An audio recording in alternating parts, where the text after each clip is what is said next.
এতটাই মুচমুচে হয়েছে, দেখুন হাতে একদমই গুঁড়ো হয়ে যাচ্ছে, কত দারুণ হয়েছে দেখুন। নমস্কার বন্ধুরা, রূপার রন্ধনশালায় আপনাদের সকলকে অনেক অনেক স্বাগত জানিয়ে চলে এসেছি আর একটা নতুন রেসিপি নিয়ে।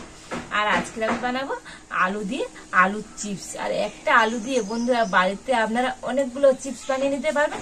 আর এই চিপসগুলো খুবই ঝটপট বানানো হয়ে যায় আর স্বাদে বন্ধুরা দারুণ হয়। তো আপনারা সঙ্গে থাকুন আর প্রথম থেকে শেষ পর্যন্ত পুরো রেসিপিটা দেখতে থাকুন। আশা করি আজকের রেসিপিটা আপনাদের ভালো লাগবে। আজকের আমি আলু চিপস বানানোর জন্য একটা আলু আমি নিয়ে নিয়েছি, তো বড় সাইজের একটা আলু নিয়েছি। তো প্রথমে আমি আলুটা ভালো করে ছাড়িয়ে আর কেটে নেব।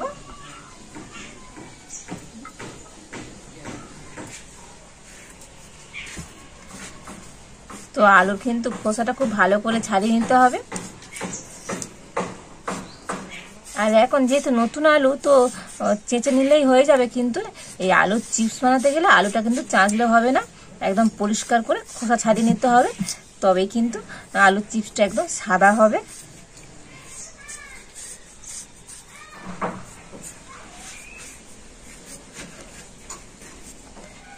আর দেখেছেন তো আলুটা কিন্তু একদম এইরকম পরিষ্কার করে খোসা ছাড়িয়ে নিতে হবে, খোসা একটু থাকলে কিন্তু হবে না। আর এবার আমি এই আলুটা ছোট ছোট টুকরো করে কেটে নেব।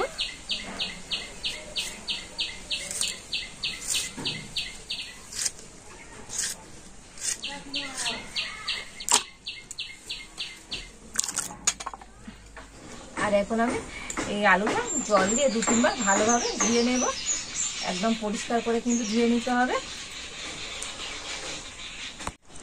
আর দেখুন আলুটা কিন্তু 3 বার ধরে জল দিয়ে আমি ভালো করে একদম পরিষ্কার করে ধুয়ে নিয়েছি। আর জল দেখুন একদম পরিষ্কার। তো আলুটা কিন্তু এইভাবে পরিষ্কার করে ধুয়ে নিতে হবে। আর এবারে আমি একটা নিয়েছি মিক্সি জার। আর এখন আমি টুকরো করে রাখা আলুগুলো মিক্সি জারের মধ্যে দিয়ে দিচ্ছি।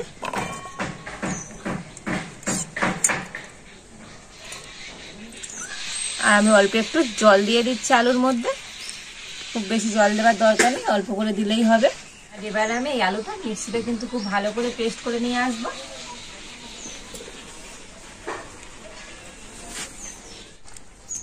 তো আলুটা কিন্তু মিক্সিতে খুব ভালো করে আমি পেস্ট করে নিয়ে চলে এসেছি। আর এবার আমি একটা বড় ছাঁকনি নিয়ে নিয়েছি আর আলুর এই পেস্টটা আমি এখন ছেঁকে নেব।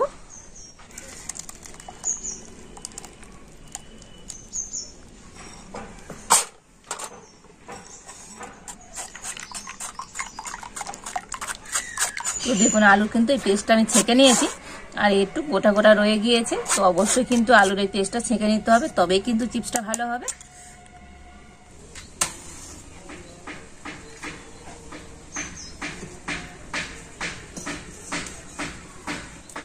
আর এবার আমি একটা বাটি মেপে এই আলুর জুসটা দিয়ে দেব।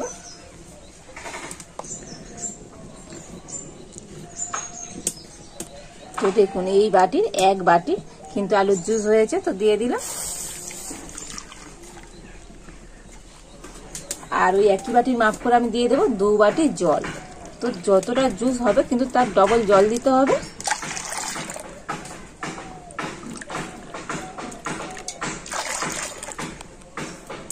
আর এবার কিন্তু কন্টিনিউ আমি এইভাবে নাড়তে থাকবো। আর শুধুমাত্র আলু দিয়ে তো বন্ধুরা এত দারুণ চিপস হবে, তো আপনারা না দেখলে বিশ্বাসই করতে পারবেন না। আর এইভাবে কন্টিনিউ নাড়তে নাড়তে তো এটা কিন্তু অনেকটাই ঘন হয়ে যাবে।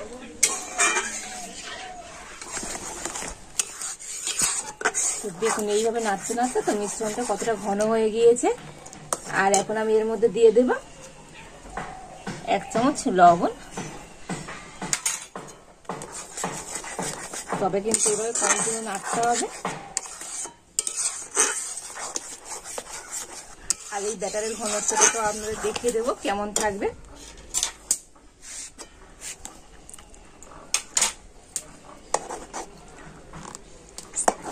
তো দেখুন খুব ঘন হবে না, খুব পাতলা হবে না। এই হাতার পিছনটা দেখেছেন তো অল্প সামান্য করে কিন্তু একদম পাতলা মতো কোটিং হয়ে গিয়েছে।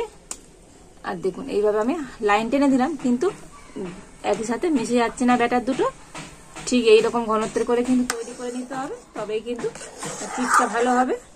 আর আজকে আমার চিপস বানানোর জন্য এই ব্যাটারটা কিন্তু একদম রেডি হয়ে গিয়েছে। আর এবার আমি নামিয়ে নেব।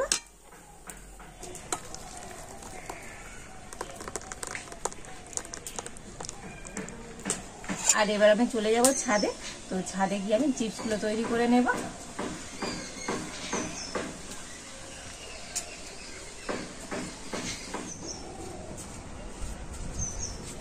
তো আগে থেকে আমি একটা প্লাস্টিক পেতে রেখে দিয়েছিলাম, আর এই প্লাস্টিকের উপর এখন আমি চিপসগুলো দেবো।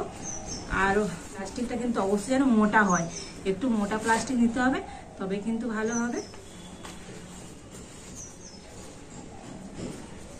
আর এবার আমি 1 চামচ করে ব্যাটার দিয়ে দেব।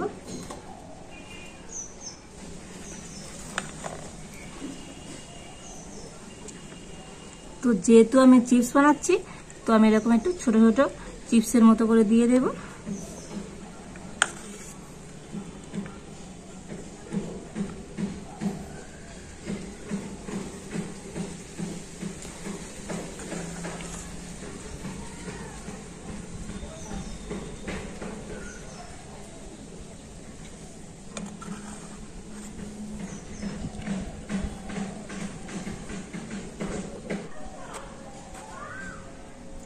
আর এইভাবে আপনারা কিন্তু পাঁপড়ও বানাতে পারেন, আর এটা একটু বড় বড় করে দিলে কিন্তু পাঁপড় হয়ে যাবে। তো যেহেতু আজকে আমি চিপস বানাচ্ছি, সেই জন্য আমি ছোট ছোট করে দিচ্ছি। আর এইভাবে সমস্ত চিপসগুলো আমি এই প্লাস্টিকের উপর দিয়ে দেব।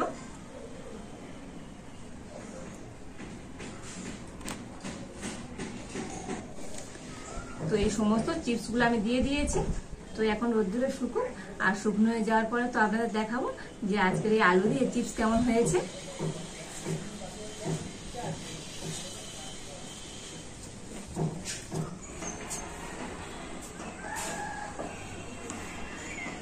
আর দেখুন এই চিপসগুলো তো কত সুন্দরভাবে শুকিয়ে গেছে। তবে কিন্তু আমি এখানে 2 দিন রোদ্দুরে দিয়েছিলাম, আর 2 দিন রোদ্দুরে দিতে তো আর কত সুন্দর হয়েছে দেখুন। এমনিই কিন্তু ছেড়ে চলে আসছে, দেখুন কত দারুণ হয়েছে আজকের এই আলুর চিপসগুলো, অসম্ভব সুন্দর হয়েছে। আর আমরা এরকম 2 দিন রোদ্দুরে দেবেন, দেখবেন চিপসগুলো কিন্তু খুব ভালোভাবে শুকিয়ে যাবে। কত দারুণ হয়েছে দেখুন, আর খুব সহজে কিন্তু এই প্লাস্টিক থেকে উঠে চলে আসছে, অসাধারণ সুন্দর হয়েছে। দেখুন এগুলো উঠেই গিয়েছে এমনি। আর এইভাবে এই প্লাস্টিক থেকে সমস্ত চিপসগুলো আমি তুলে নেব। তো এই সমস্ত চিপসগুলো আমি কাগজে তুলে নিয়েছি, আর এখন আমি চলে যাব রান্নাঘরে। আর এই চিপসগুলো ভেজে আপনাদের দেখাবো যে কত সুন্দর হয়েছে।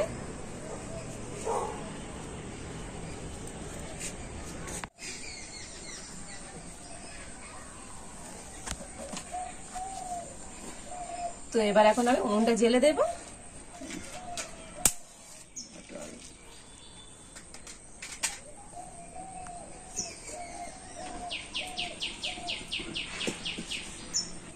কড়াইতে দিয়ে দিচ্ছি সাদা তেল।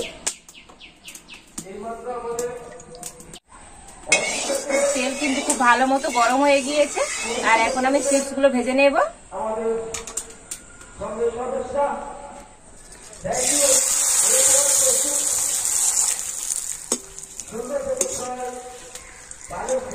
তো দেখুন বন্ধুরা কত সুন্দর এই আলুর চিপস গুলো হচ্ছে, কত দারুণ হয়েছে দেখুন।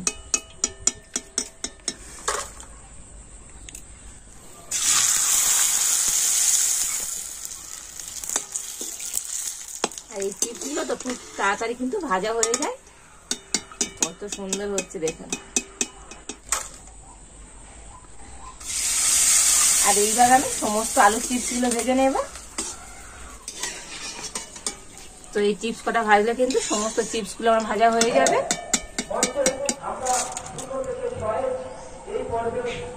আর দেখলেন তো আজকের এই আলু দিয়ে চিপসটা কত সুন্দর হলো।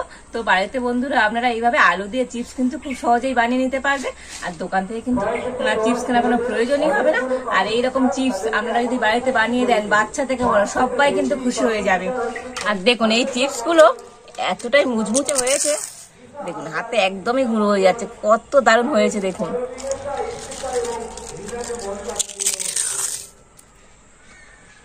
আর এই আলুর চিপস গুলোর মধ্যে আমি একটু দিয়ে দেবো চাট মশলা।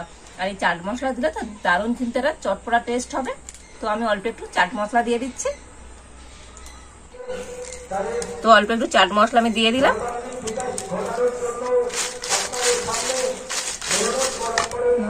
আর এইগুলোর মধ্যে তো আগে থেকে লবণ দেওয়া ছিল, আর এখন চাট মশলা দিয়ে দিলাম, তো দারুণ টেস্ট হবে। তো খেয়ে দেখা যাক আজকের এই চিপস গুলো কেমন হয়েছে। দারুণ স্বাদ হয়েছে বন্ধুরা, এই চাট মশলা দিয়েছিলাম তো দারুণ একটা টেস্ট হয়েছে, অসম্ভব সুন্দর লাগছে খেতে। তো আপনারা বাড়িতে একবার আমার মতো করে এই আলু দিয়ে চিপস বানিয়ে দেখতে পারেন, দারুণ হবে। তো বাড়িতে বানালে কেমন হয়েছে আমাকে একবার কমেন্ট করে জানাবেন। তো আজ এই পর্যন্ত, আপনারা ভালো থাকুন, সুস্থ থাকুন, দেখা হচ্ছে নতুন কোন একটা রেসিপি নিয়ে।